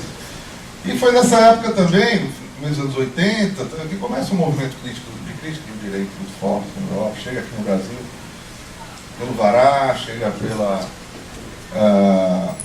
por Brasília, pela nova escola de ciência política, ligada ao Lira, Geraldo. Mais tarde vem do Sul, né, vem dos juízes, do direito alternativo, e essa chega no momento mais propício a uma divulgação, e ela termina ganhando uma notoriedade. Eu não sei se ainda hoje é bem conhecido, talvez dos presentes sim, claro, as pessoas que são interessados na área devem conhecer ainda o movimento do direito alternativo, mas ele se tornou muito desconhecido muito rapidamente, ele quase tão rapidamente quanto se tornou conhecido. E eu acho que tem muito a ver pelo momento. O momento do direito alternativo era um momento que a gente estava acreditando mais do que acredita hoje na possibilidade de uma construção a partir da Constituição recente que tínhamos. Então eles vinham com uma espécie de efeito retardado, antidireito, então crítica do direito para antidireito. Sim, mas que direito nós rejeitamos? Porque é preciso que haja uma rejeição, sem dúvida. Fernando acabou de dizer. Receber o assentamento do céu. Há muito que se rejeitar. Mas não dá para rejeitar o direito. E a ideia do direito alternativo, inclusive, passava essa imagem, que tem um direito alternativo para substituir o direito posto. E aí, gerava aquela situação. Bom, então, é um neojurnaturalismo de esquerda. E ele se contrapõe ao direito posto, que agora está posto, porque, ao que parecia, era mais uma oposição, eu diria a vocês, a uma inércia do direito que existe. A lei da física também se aplica em grande medida. Estamos até no momento de alguns de nós resgatando, estudando Ponce de Miranda. Que é um autor que era um físico, matemático. Trabalhava nessa linha, não fazer essa dicotomia entre o mundo da natureza e o mundo da cultura, o que já é um confronto ao positivismo estabelecido. Aquela parte da cisão entre o mundo do ser e do dever ser. Isso tem graves implicações. Eu acabo de ler um livro que está até ainda aqui no meu bolso, quer me ouvir? já veio agora há pouco, que é o título é provocativo. Né? O título é Opus Dei. Então fica até constrangido de ler em público, né? Pode gerar reações as mais diversas e todas diversas daqui, a meu ver, seria compatível com aquilo que porque nem eu sou da Opus Dei, entendeu? Portanto, não adianta vir, eu também. E, portanto, também não mereço qualquer ataque que alguém queira fazer a mim por achar que eu seja da Opus Dei. É um livro perigoso esse, de se portar. Melhor pôr uma capa para mim. Dá pra ficar da cozinha, que é linda, né? A cozinha é linda. Mas é o título mesmo. É do Agamben, do George Agamben. Né? Isso aqui é o Homo Sacer 2 Romano 5 Arábico. É a continuação do projeto, portanto, né? Que eu considero o projeto de crítica do direito mais importante que se produziu nos últimos 20 anos. Está em produção ainda, falta só um. Ele diz que esse último e agora, esse vai derrubar a pedra que tiver faltado para derrubar, o último Homo Sacer. Vamos lá, tomara. Esse foi muito bom já. Implementou muito bem.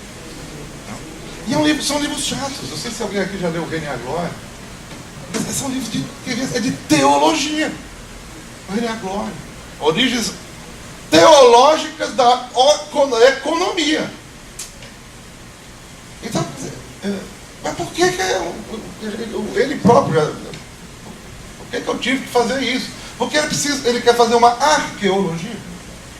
Na linha do Foucault, ele é um seguidor do Foucault, né, que também, né, foi um autor que deu uma contribuição para a crítica do direito e em geral, porque também tem esse negócio, a crítica do direito não pode ser descolada de uma crítica do mundo, de tudo.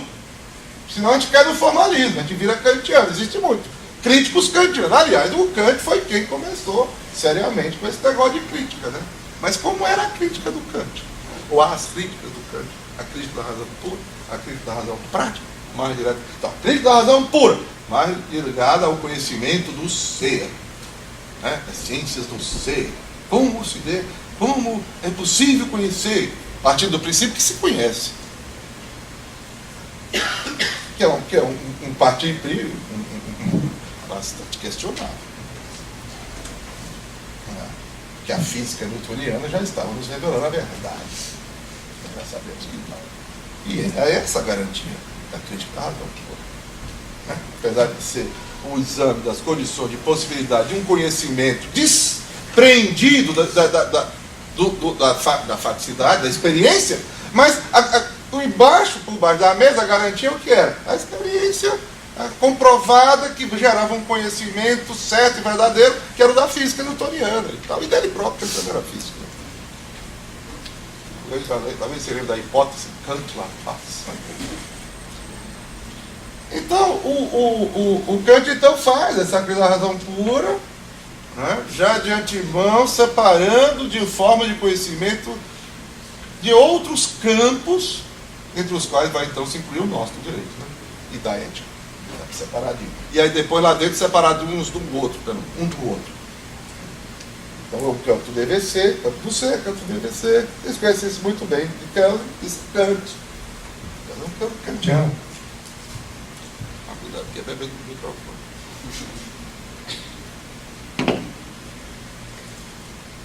E depois faz ainda a última crítica, né? Na questão da crítica da razão pura, da razão prática, então, a sustentação oculta é Deus. Mas não está muito escondido, não, procurando assim, não está achando fácil. Não é religião.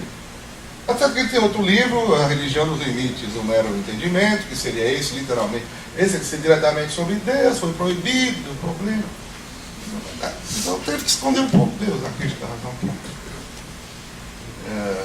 E depois tem a última crítica, já no século XIX, a crítica da faculdade de julgar, que aí, se da crítica da razão pura, o que se tratava das condições de possibilidade do ser, e terminou-se vetando a possibilidade de conhecer um ser em si, que era a intenção da metafísica, e com isso, ao invés de fundamentar a metafísica